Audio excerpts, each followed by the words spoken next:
Bismillahirrahmanirrahim. Dear class, Assalamu alaikum. Today we are going to start the new chapter, that is the biosensors. तो सबसे पहले हमें ये देखने की जरूरत है कि what are the biosensors actually. Biosensors are the devices which are ideally smart and portable that allows the selective quantification of the chemical and biochemical analytes. और इसके एक जो सबसे अहम खसूसियत है वो ये है कि किसी भी सबस्ट्रेट की अगर हम कंटिन्यूस मॉनिटरिंग करना चाह रहे हैं कि कहीं उसकी इनहेंसमेंट हो रही है या कहीं उसका डिक्रीज हो रहा है, तो हम उसकी एक्सटेंसिव एक्टिविटी जो है उसको मेजर करते हैं और मोस्टली बायोसेंसर रिसर्च में। और इसमें मोस्टली हम जो है वो इन सीचो क्वांटिफिकेशन करते हैं बायोलॉजिकली और इन्वायरमेंटली इंपॉर्टेंट एनालाइट्स की। बहुत सारे बायोलॉजिकली और इन्वायरमेंटली इंपॉर्टेंट एनालाइट्स हैं जिनको बायोसेंसर्स के जरिए जो मॉनिटर किया जाता है, जिसमें आप कह सकते हैं कि बहुत सारे सबस्ट्रेट्स हैं लाइक फर्मेंटेशन ब्रॉथ्स, उसमें पेस्टिसाइड्स में, इन्वायरमेंटल कंटेमिनेशंस, जो नेचुरल वाटर्स हैं, इसके अलावा मेटाबोलाइट्स हैं लिविंग ऑर्गेनिजम्स में। इनकी जब हम एक्सटेंसिव एक्टिविटी चेक करते हैं तो that comes in the biosensor research. अब अगर हम बायोसेंसर्स की कंस्ट्रक्शन की बात करते हैं तो मेनली किसी भी किस्म का बायोसेंसर हो, चाहे वो पिरोमेट्रिक हो, चाहे वो कोई बायोलॉजिकल हो, चाहे वो एंजाइमेटिक हो, तो उसमें दो मेन कंपोनेंट होते हैं। First one is the transducer and other one is the chemical recognition element. अब जो केमिकल रिकॉग्निशन एलिमेंट होता है वो क्या करता है, वो सिलेक्टिवली बिहेव करता है। ठीक है, वो क्या करता है कि नेचुरल सिलेक्टिविटी करता है बायोमॉलिक्यूल स्पीशीज की, सच एज एंजाइम्स हैं, एंटीबॉडीज है, क्रोमोफोर्स है, और ये वाली जो मॉलिक्यूल्स है ये एज केमिकल रिकॉग्निशन एलिमेंट भी यूज हो सकते हैं। जबकि ट्रांसड्यूसर क्या करता है, ट्रांसड्यूसर का जो मेन पर्पस है वो केमिकल रिकॉग्निशन जो एलिमेंट है उसने जो कुछ किया, जैसा उसने सिग्नल दिया, उसको एक मेजरेबल इलेक्ट्रॉनिक सिग्नल में कन्वर्ट करता है। अच्छा, अगर हम केमिकल रिकॉग्निशन एलिमेंट की बात करें तो हम ये कहते हैं कि हम केमिकल रिकॉग्निशन एलिमेंट को ट्रांसड्यूसर की सरफेस के ऊपर लगा देते हैं या किसी भी तरीके से इमोबलाइज कर देते हैं। तो क्या होगा, जब केमिकल रिकॉग्निशन एलिमेंट की कोई प्रॉपर्टी चेंज होगी एनवायरनमेंट चेंज होने से, तो वो ट्रांसड्यूसर सरफेस पर उसका रिस्पॉन्स आएगा और ट्रांसड्यूसर जो होगा उसको एक रीडेबल सिग्नल में कन्वर्ट कर देगा, which is the basic principle of the biosensor.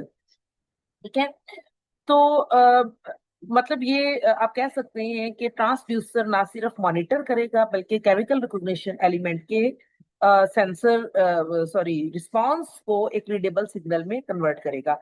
अब ये जो डिफरेंट टाइप्स हैं सेंसर्स की, वो डिपेंड करती हैं कि ट्रांसड्यूसर किस तरह का है।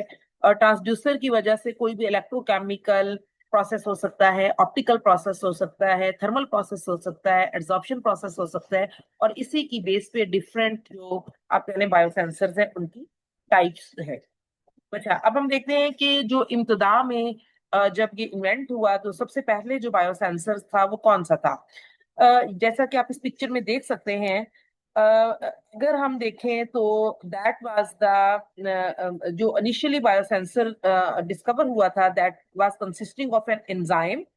इस एंजाइम का नाम था ग्लूको ऑक्सीडेज। ये आप देख सकते हैं फिगर में इसका थोड़ा सा बताया हुआ है कि ये एंजाइम कैसे करता है। इसमें क्या था कि एक एंजाइम था जो कि ग्लूको ऑक्सीडेज था, उसको एक प्लैटिनम इलेक्ट्रोड की सरफेस के ऊपर ट्रैप कर दिया गया और उसके ऊपर एक सेमी डायलिसिस मेम्ब्रेन जो है उससे उसको कवर कर दिया गया। अब ये जो सेमी परमिएबल मेम्ब्रेन थी, इसका क्या काम था कि वो सबस्ट्रेट और प्रोडक्ट को तो फ्रीली डिफ्यूज करने देती आगे पीछे एंजाइम लेयर पे। ठीक है, और जब ये प्रोडक्ट जो है वो आगे पीछे जो है वो डिफ्यूज करती, तो जो एंजाइमेटिक रिएक्शन था वो प्रोपोर्शनल होता किसके, सबस्ट्रेट की कंसंट्रेशन के, जो कि एक्सटर्नल सॉल्यूशन में प्रेजेंट था। तो यहाँ पर क्या था कि ग्लूकोज और मॉलिक्यूलर ऑक्सीजन जो थी, आप कह सकते हैं कि ग्लूकोज और मॉलिक्यूलर ऑक्सीजन को कन्वर्जन होती किसमें, ग्लूकोलैक्टोन में। और हाइड्रोजन पेरोक्साइड में। यहाँ पर आप देख सकते हैं, यहाँ पर S+O लिखा हुआ है, आप इसको सैंपल लें और जब उसकी ऑक्सीडेशन हो रही है तो क्या होता है, H2O2 रिलीज हो रही है। अब बेसिकली ये जो H2O2 है ये एक इंडिकेटर का काम करती है, इंटर्न इंडिकेटर का। तो इसमें क्या हो गया कि जब ग्लूकोज और मॉलिक्यूलर ऑक्सीजन जो है वो ग्लूकोनेट में गई और हाइड्रोजन पेरोक्साइड जो है प्रोड्यूस हुई, तो उस हाइड्रोजन पेरोक्साइड को हम इलेक्ट्रोकेमिकली मॉनिटर करते हैं। अब इस जो हाइड्रोजन पेरोक्साइड है, ये ऑक्सीडाइज होती है तो मॉलिक्यूलर ऑक्सीजन में कन्वर्ट होती है। कहाँ पर ये प्रोसेस होगा, इलेक्ट्रोड की सरफेस पे। ये देख रहे हैं ना आप, देख सकते हैं कि एक ऑक्सिलरी इलेक्ट्रोड है और एक रेफरेंस इलेक्ट्रोड है।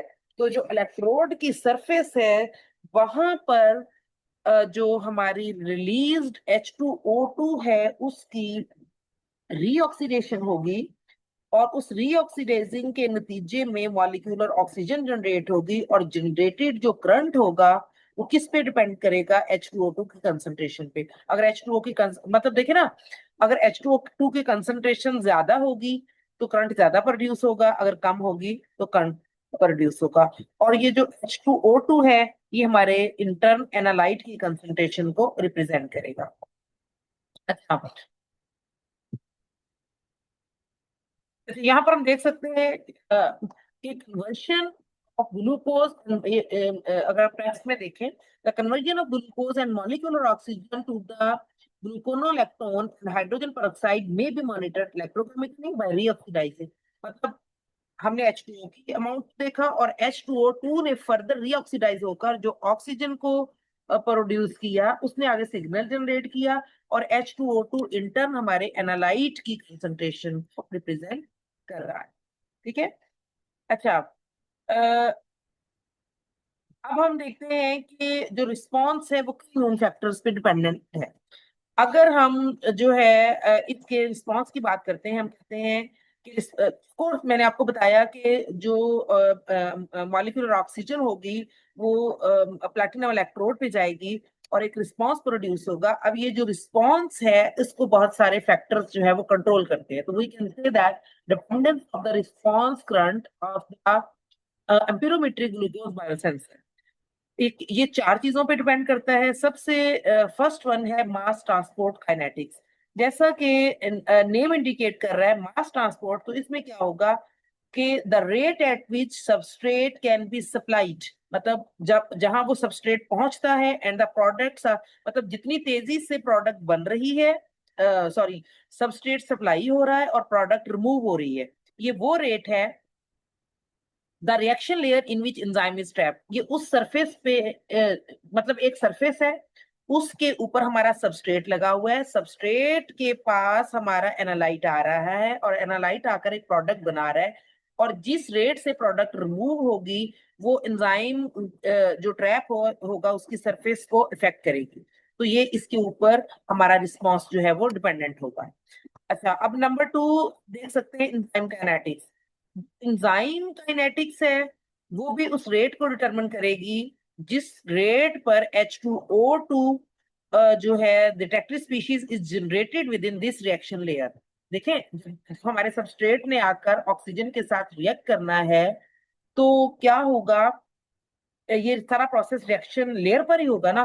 तो जिस रेट से H2O2 प्रोड्यूस होगा वो उसको हम कहेंगे एंजाइम एंजाइम काइनेटिक, और इसके ऊपर रिस्पांस करंट जो है वो इफेक्ट करे। ठीक है, समझ आ गई। पहले में आप कह सकते हैं कि amount of the reaction of the substrate and the removal of the product that will fall in the mass transporting kinetic, और एंजाइम जो है एंजाइम के सरफेस पे अ, जो H2O2 की स्पीशीज डिटेक्ट होंगी that will be enzyme kinetic. अच्छा, अब जो थर्ड फैक्टर है जिसके ऊपर ये रिस्पॉन्स डिपेंड करेगा that is the electrochemical and heterogeneous reaction kinetics. ठीक है, अब ये इसका क्या काम होगा इलेक्ट्रोकेमिकल काइनेटिक्स का, कि ये वो उस रेट को डिटरमिन करेगी जिस पे H2O2 जो एंजाइमेटिकली प्रोड्यूस हो रहा है वो O2 में कन्वर्ट होगा। ठीक है, जब वो O2 में कन्वर्ट होगा तो वो सिग्नल जनरेट करेगा। मतलब अगर आप इसकी ओवरऑल असेंबली को समझे तो इसमें तीन चीजें हैं। पहले नंबर पे सबस्ट्रेट और उसका रिएक्शन है एनालाइट का, दूसरी स्टेज पे प्रोडक्ट की फॉर्मेशन है H2O2 की। तीसरी स्टेज पे H2O2 का फर्दर रीऑक्सीडाइज होकर O2 में कन्वर्ट होना है, जो कि सिग्नल प्रोड्यूस करेगा। तो जब हम डिपेंडेंस की बात करेंगे करंट की, तो ये चारों स्टेजेस जो हैं, तीनों स्टेजेस है, चौथी की मैं भी बात करती हूँ, ये डिटेक्शन रिस्पॉन्स को, यानी कि रिस्पॉन्स करंट को जो है वो इफेक्ट करेगी। अच्छा, अब जो लास्ट फैक्टर है that is the conversion efficiency. अगर हम कन्वर्जन एफिशिएंसी की बात करते हैं तो उसमें क्या होता है कि कन्वर्जन एफिशिएंसी बेसिकली है क्या। जब हमारे पास H2O2 कुछ बनेगा और वो स्कैप करेगा सेमी परमिएबल मेम्ब्रेन को, और वो बल्क सॉल्यूशन की तरफ चला जाएगा, और वो ऑक्सीडाइज नहीं, मतलब देखे ना, कुछ ऑक्सीडाइज हो गया और कुछ जो है वो ऑक्सीडाइज नहीं हुआ। द फ्रैक्शन ऑक्सीडाइज्ड जो होगी उसको कन्वर्जन एफिशिएंसी कहेंगे। मतलब देखे ना, तो ऑक्सीडाइज होगा, सिर्फ उसका रिस्पॉन्स हमारे पास अपीयर होगा। अगर हमारे पास H2O2 बन तो गया लेकिन वो ऑक्सीडाइज नहीं हुआ, रीऑक्सीडाइज नहीं हुआ, तो वो हमारे रिस्पॉन्स में नहीं आएगा। तो इसलिए जितना वो ऑक्सीडाइज होगा वो उसकी कन्वर्जन एफिशिएंसी कहलाएगी, और उसके ऊपर हमारा रिस्पॉन्स रेट जो है वो डिपेंड करेगा। ठीक है।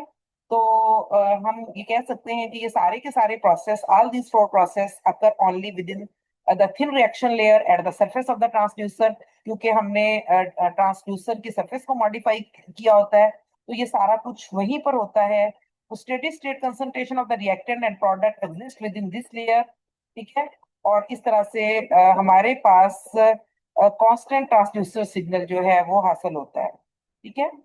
तो जो एंजाइमेटिक बेस्ड बायोसेंसर्स हैं, उनमें बल्क ऑफ एनालाइट सोल्यूशन में कंसंट्रेशन ज्यादा चेंज नहीं होती।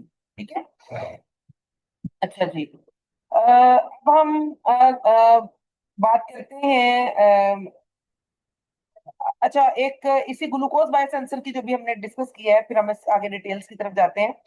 अगर हम ग्लूकोज बायोसेंसर की डिटेक्शन की बात करते हैं, तो ये first successful combination of the chemical recognition agent with the transducer था। मैंने अब तक बताया था, इनिशियली यही इंट्रोड्यूस हुआ था।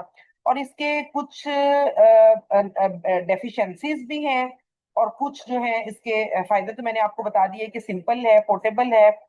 जो इसकी डेफिशिएंसीज हैं उसमें क्या होगा, कि हम इसको जब इन विवो या इन सिचो ग्लूकोज क्वांटिफिकेशन के लिए यूज करते हैं तो हमें डिफिकल्टी पेश आती है, स्पेशली इन विवो में, इसके साइज में। ठीक है। लेकिन ये है कि अगर हम नेचुराइज्ड वर्जन ऑफ सेंसस को देखें तो तब भी इम्यूनोलॉजिकल रिस्पॉन्स जो है वो हमें इजीली अचीव नहीं होता। क्यों? क्योंकि जो रिस्पॉन्स करंट होगा, चाहे वो इन विवो में हो चाहे वो इन सिचो में हो, वो सिर्फ एनालाइट यानी कि ग्लूकोज की कंसंट्रेट पे डिपेंडेंट नहीं होगा, बल्कि हमारे सैंपल में जो डिजॉल्व ऑक्सीजन होगी वो भी बाज़ औक़ात हमारे रिजल्ट्स को खराब कर देती है। तो इसलिए जो है कुछ मॉडर्न बायोसेंसर्स जो हैं वो जनरेट किए गए हैं, जिसमें सलाहियत है कि वो सिंगल एनालाइट स्पीशीज के रिस्पॉन्स को भी डिटरमिन करता है। ठीक है। अच्छा, अब अगर हम बात करते हैं इसके टाइप्स की या इसकी कॉन्फ़िगरेशन की, डिफरेंट टाइप के सेंसर जो हैं वो बनाए गए हैं। जैसा कि आप कुछ टाइप देख सकते हैं, ये फेरोसिन वगैरह तो आप पहले कहना लाइट है, उसके एक्चुअल देखें कि सिग्नल वो जनरेट कर रहा है। ये देखिए पिरोमेट्रिक सेंसर है। ठीक है। अगर हम एम्पीरोमेट्रिक पहला जो है, या आगे हम डिफरेंट इसकी टाइप्स जो है वो वन बाय वन स्टडी करते हैं। एम्पीरोमेट्रिक है, पोटेंशियोमेट्रिक है, ये इसकी डिफरेंट टाइप्स है, इनको हम वन बाय वन करते हैं। तो सबसे पहली जो टाइप है दैट इज एम्पीरोमेट्रिक ग्लूकोज सेंसर। अभी देखें, मैंने आपको बताया था कि कोई भी सेंसर हो, ये अभी जो हमने पीछे बात की है बेसिकली ये एम्पीरोमेट्रिक ही था। ठीक है। लेकिन उसमें हम किसी हद तक मॉडिफिकेशन जो है वो थोड़ी बहुत कर सकते हैं।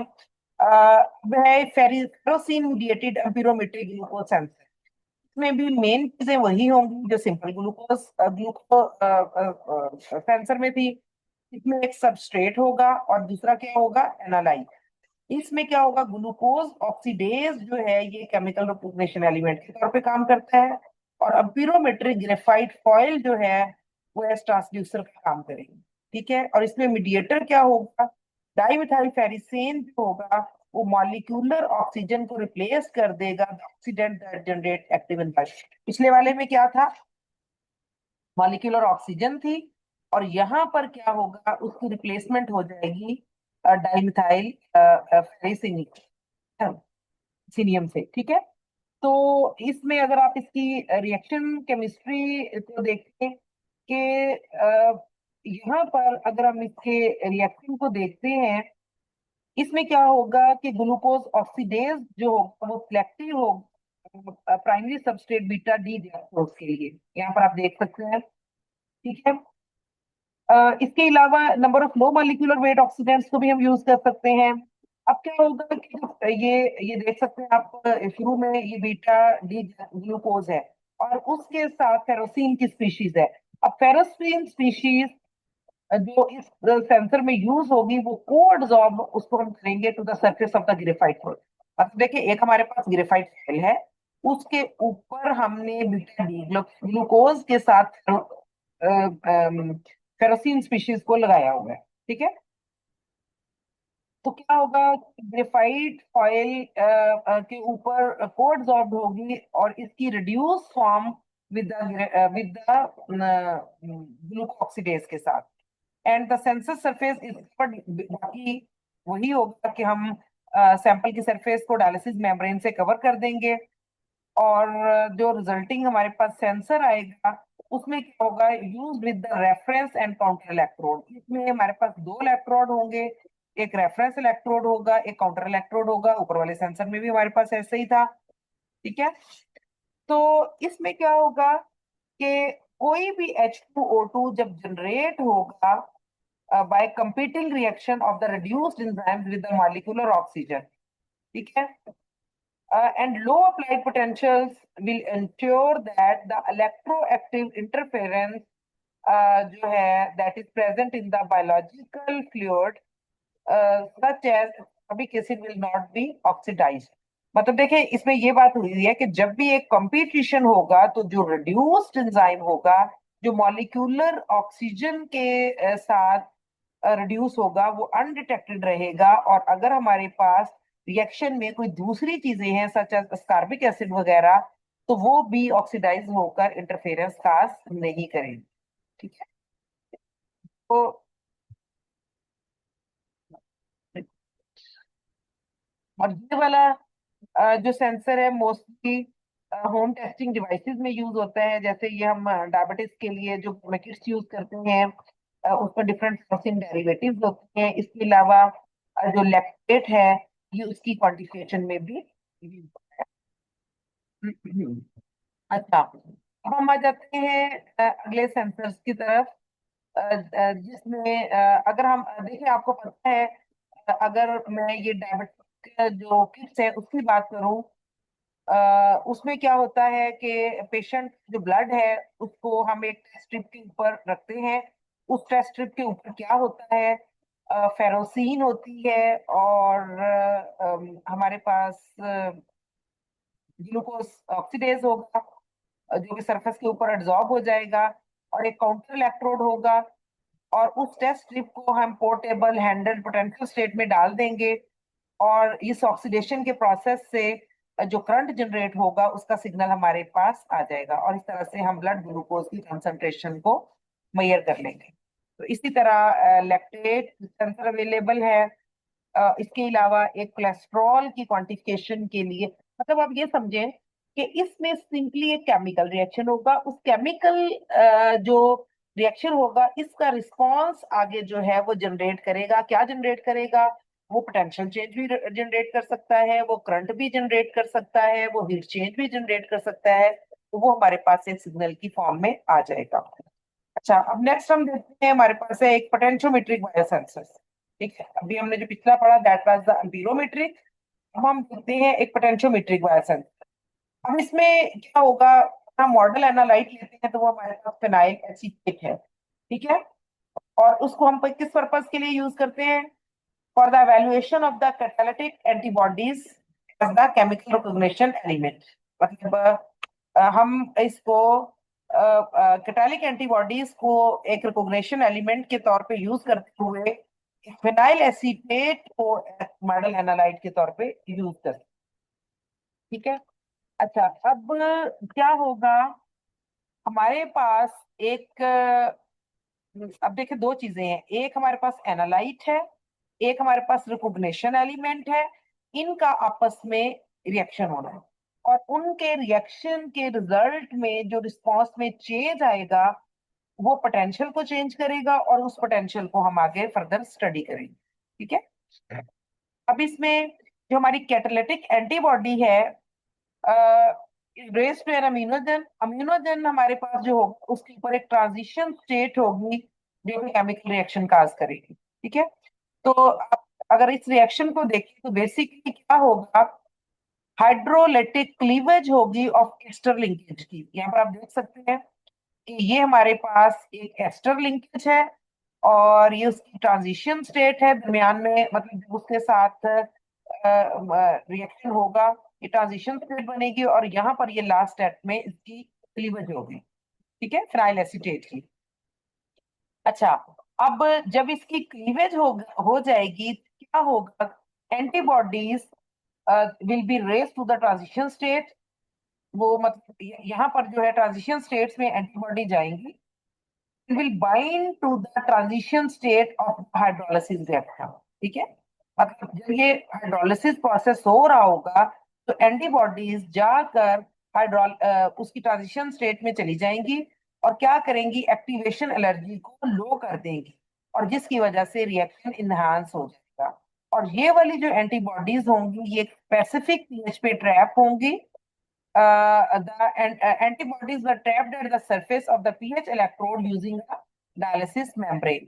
तो ये देखें, अगर आप इस फिगर को थोड़ा सा इनहेंस करके देखें, अगर आप इसको थोड़ा सा मैग्नीफाई कर लें तो यहाँ पर आपको प्रोसेस समझ आ जाएगा कि ये हमारे पास डायलिसिस मेम्ब्रेन है, टैब लेयर ऑफ एंटीबॉडीज है, और हमारे पास ऑक्सीजन रिंग है। जब क्लीवेज होगी तो क्या होगा, इन मेम्ब्रेन की सरफेस के ऊपर हमारी एंटीबॉडी फिनाइल एसीटेट की हाइड्रोलिटिक क्लीवेज की ट्रांजिशन स्टेट में जाकर ट्रैप कर जाएंगे। ठीक है।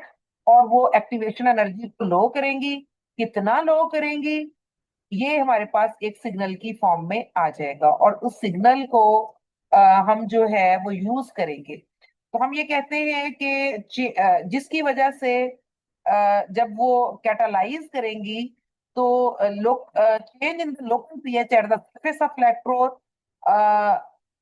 तो क्योंकि हमारे पास ये देखिए प्रोडक्ट अगर आप देख सकते हैं CH3COO बन रहा है। ठीक है ना, जब क्लीवेज होगी तो क्योंकि हमारे पास प्रोडक्ट में एसिटिक एसिड बन रहा है, तो एसिटिक एसिड की कंसंट्रेशन को हम पोटेंशियोमीटर से मॉनिटर कर लेंगे। मतलब देखिए ना, अगर एसिटिक एसिड की कंसंट्रेशन चेंज होगी तो पोटेंशियल चेंज होगा, और एसिटिक एसिड की कंसंट्रेशन कब चेंज होगी, जब इन दोनों की रिएक्शन केमिस्ट्री चेंज होगी। तो इस तरह से हम जो है अपने एनालाइट की कंसंट्रेशन को मॉनिटर कर सकेंगे। ठीक है।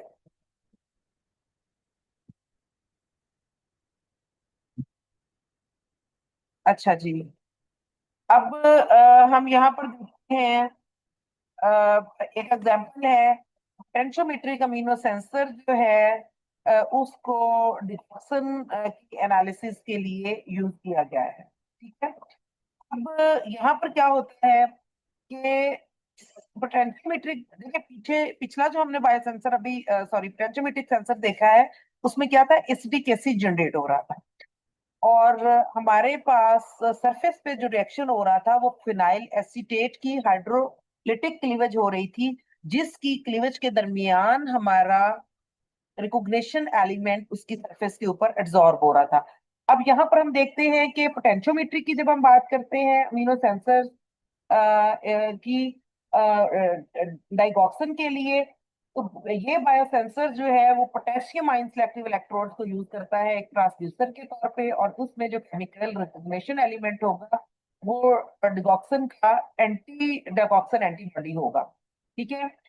तो बेसिक प्रिंसिपल इसमें वही होगा कि ये principle of competitive amino acid, मतलब इसमें कॉम्पिटिटिव अमीनो एसिड होगा and it will allow the binding interaction to be monitored as it proceeds, measuring the potential as a function of time when the digoxin is added to the analyte solution. इसमें हम क्या करेंगे, डाइगोक्सिन को हम analyte solution में जब हम डालेंगे तो वो क्या करेगा, डाइगोक्सिन क्रोम ईथर कॉन्जुगेट बनेगा, जो कि सिलेक्टिव, जब वो कॉन्जुगेट बन जाएगा, मतलब कॉम्पिटेटिव अमीनो से होगा, और जो कंजुगेट बनेगा वो पोटेशियम के साथ सिलेक्टिवली बाइंड करेगा, ठीक है, जो कि लेयर में मौजूद होगा, और उस सिग्नल को आगे एक डिजिटल सिग्नल में कन्वर्ट करके हमारे पास इंडिकेट कर देगा, ठीक है। तो मतलब कहने का ये है कि जो कॉन्जुगेट बनने की अमाउंट होगी वो हमारे सिग्नल को रिप्रेजेंट करेगी। क्यों? क्योंकि सिर्फ और सिर्फ जो कॉन्जुगेट होगा वो सिलेक्टिवली जाकर पोटेशियम सरफेस के साथ सिग्नल जनरेट करेगा, ठीक है। अच्छा जी, उसके बाद इसको आप एवरिसेंट फ्लोरिसेंट को छोड़ दें।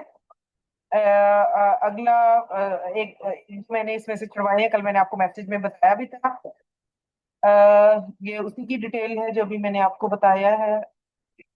नेक्स्ट हमारे पास आ जाता है ऑप्टिकल बायोसेंसर। जैसा कि इसका नेम इंडिकेट कर रहा है, ऑप्टिकल बायोसेंसर जो होगा, अ, इसमें जो ऑप्टिकल रिस्पॉन्स होगा, मतलब एक एनालाइट होगा, एक रिसेप्टर होगा, और जब एनालाइट और रिसेप्टर आपस में इंटरेक्ट करेंगे तो उनकी जो एमिशन और एक्साइटेशन है उसकी मेजरमेंट जो है वो सिग्नल जनरेट करेगी, ठीक है। तो अगर हम ऑप्टिकल सेंसर की बात करते हैं तो ग्लूकोज सेंसर जो है रिलाई करेगा, मैक्रोमोलिक्यूल होगा जो कि ट्रैप होगा, मतलब हमारे पास इसकी इंस्ट्रक्शन कैसे होगी, ये आप ऊपर वाली फिगर में देख भी सकते हैं। हमारे पास एक ऑप्टिकल फाइबर होगा, ठीक है, और ग्लूकोज सेंसर जो है उसका micro molecular on the micro molecules उसके ऊपर ट्रैप होगा जो कि फाइबर के ऊपर लगा होगा, और ये जो मैक्रो मॉलिक्यूल होगा ये लेबल्ड होगा। लेबल किससे होगा? डेक्स्ट्रॉन से और रोडामीन से, जिनके दरमियान रिएक्शन होना है, ठीक है।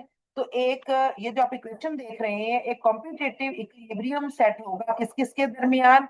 डेक्स्ट्रॉन के साथ, किसके लिए? जो कि दोनों रोडामीन के साथ बाइंड कर रही है, ठीक है। ये देख सकते हैं दोनों रिएक्शन कि ये भी रिसेप्टर है, ये भी रिसेप्टर है। ये ग्लूकोज हमारा एनालाइट होगा और डेक्स्ट्रॉन हमारा कॉम्पिटेटिव होगा। तो यहाँ पर ये जो रेशो आएगी ये हमें बताएगी कि नेक्स्ट हमारा सिग्नल क्या होगा। तो जो आप कह सकते हैं कि डेक्स्ट्रॉन होगा ये 490 पे एक्साइट करेगा और अमिट करेगा लाइट 520 पे, और रोडामीन जो होगा उसकी मैक्सिमम अब्जॉर्प्शन 550 नैनोमीटर पे होगी, और एमिशन जो होगी वो 580 पे होगी। और ये आप जो देख सकते हैं कि दोनों एक ओवरलैपिंग रीजन आ रहा है, ठीक है। जो रोडामीन अब्जॉर्प्शन स्पेक्ट्रम अगर हम देखें तो ये आप देख सकते हैं, ये डेक्स्ट्रन की एब्जॉर्बेंस है और ये फ्लोरिसेंस है। ये रोडामीन की एब्जॉर्बेंस है और ये रोडामीन की फ्लोरिसेंस है, और ये वाला जो रीजन है ये हमारा जो है ओवरलैपिंग रीजन है। अच्छा, अब जब हमारे पास ये वाला रीजन आएगा तो जो डेक्स्ट्रन की एमिशन इंटेंसिटी होगी उसको हम 520 पे मॉनिटर करेंगे एनालिटिकल सिग्नल के तौर पे। तो जब ये बाइंडेड फॉर्म में होगा तो क्या होगा कि रोडामीन लेवल क्वेंच करेगा इस 520 वाली एमिशन को, तो इंटेंसिटी जो है वो कम हो जाएगी। मतलब देखिए, जब एक चीज, जब सिंपल एनालाइट होगा तब क्वेंचिंग नहीं होगी, लेकिन जब कंपटीशन होगा तो क्या होगा? क्वेंचिंग होगा, और क्वेंचिंग से क्या होगा? हमारी फ्लोरेसेंस इंटेंसिटी जो है वो मिनिमम हो जाएगी, और जब वो मिनिमम होगी तो वो हमें रिस्पॉन्स देगी कि इसके ऊपर एनालाइट आ गया है, ठीक है। In the presence of the analyte जो कि डिफ्यूज करेगा the tip of the optical fibre, dextran is replaced, मतलब जैसे जैसे डेक्स्ट्रन रिप्लेस होता जाएगा रोडामीन के साथ तो इंटेंसिटी में चेंज आता जाएगा, या तो वो इनहेंस करेगी या वो डिक्रीज करेगी। और ये वाले जो सेंसेस हैं ये मिलीमोलर तक क्वांटिफिकेशन जो है वो कर सकते हैं। लास्ट जो अब हम देखते हैं उसमें हम देखते हैं कि एवेल्युएशन ऑफ बायोसेंसर्स, कि हम इसको एवेल्युएट कैसे करते हैं। मतलब इसकी परफॉर्मेंस जो है वो किन किन पैरामीटर्स पे डिपेंडेंट होती है। Number one, response and recovery time. Sensor का अपना एक रिस्पांस एंड रिकवरी टाइम होता है, जिसके अकॉर्डिंगली वो काम करता है। अगर हम रिस्पांस एंड रिकवरी टाइम की बात करते हैं तो ये बेसिकली सेंसिटिविटी डिटेक्शन लिमिट और प्रिसीजन पे डिपेंडेंट होता है। ठीक है, तो हम ये कह सकते हैं कि किसी भी सेंसर का जो रिस्पांस टाइम होगा उसको हम कैसे डिफाइन करेंगे। It will be the time after the analyte addition for the sensor, जब तक सेंसर का रिस्पांस 95 डिग्री सेंटी सॉरी 95% तक पहुंच जाएगा after the addition of the analyte, तो ये उसका रिस्पांस टाइम होगा। और रिकवरी टाइम भी इसी तरह से डिफाइन होगा कि जब एनालाइट की एडिशन के बाद, सॉरी, एनालाइट को हमने ऐड किया और फिर टाइम आफ्टर द एनालाइट को हमने रिमूव कर दिया, तो 95% of the baseline signal achieve हो जाएगा, तो हम कहेंगे कि ये उसका रिकवरी टाइम है। ठीक है, तो ऐसे बायोसेंसर्स जिनका रिस्पांस ऑफ रिकवरी टाइम बहुत कम होगा, order of tens of the second होगा, वो जो है इन विवो और इन सिचो स्टडी में यूज होंगे। और जिनका ज्यादा होगा, मतलब वो टाइम लेंगे, वो यूज नहीं होंगे। इसके अलावा बायोसेंसर की स्टेबिलिटी बहुत डिपेंड करती है। उसको रिप्रोड्यूसिबल सिग्नल देना चाहिए। उसके अंदर मतलब उसकी स्टोरेज कंडीशन में टेम्परेचर और पीएच में जितना ज्यादा वो स्टेबल होगा उतना ज्यादा वो बेस्ट जो है वो काम करेगा। और स्टेबिलिटी दो तरह की हो सकती है, ऑपरेशनल स्टेबिलिटी कि वो ड्यूरिंग वर्किंग स्टेबल रहे, और स्टोरेज स्टेबिलिटी के वो ड्यूरिंग स्टोरेज स्टेबल रहे। इसके अलावा इंटरफेरेंसेस जो है वो भी उसकी परफॉर्मेंस को इफेक्ट करती हैं। ठीक है, क्योंकि इंटरफेरेंसेस में डिफरेंट कॉम्प्लेक्स मैट्रिक्स हो सकते हैं, तो बायोसेंसर्स को टेस्ट किया जाता है for the interferences not just from the species that are expected to bind, और सम पार्टिकुलर में भी हम कर सकते हैं। मतलब ये बिल्कुल ऐसे ही है जैसे दूसरे चीजों में होती है कि अगर एक रिकॉग्निशन एलिमेंट मौजूद है और दूसरा भी उसको रिकॉग्नाइज कर देता है, तो हमें या तो उसको सप्रेस करना चाहिए या तो उसके एवेंजर यूज करना चाहिए, या हमें उसकी आप कह सकते हैं कि प्री कंसंट्रेशन करनी चाहिए ताकि हम इंटरफेरेंसेस को रिमूव कर सकें। तो मेनली किसी भी बायोसेंसर की अगर हम परफॉर्मेंस को एवेलुएट करना चाह रहे हैं तो हमें इन 3 पैरामीटर्स का बेसिकली ख्याल रखना पड़ेगा, तभी हम किसी सेंसर की एक्चुअल परफॉर्मेंस को एवेलुएट कर सकते हैं।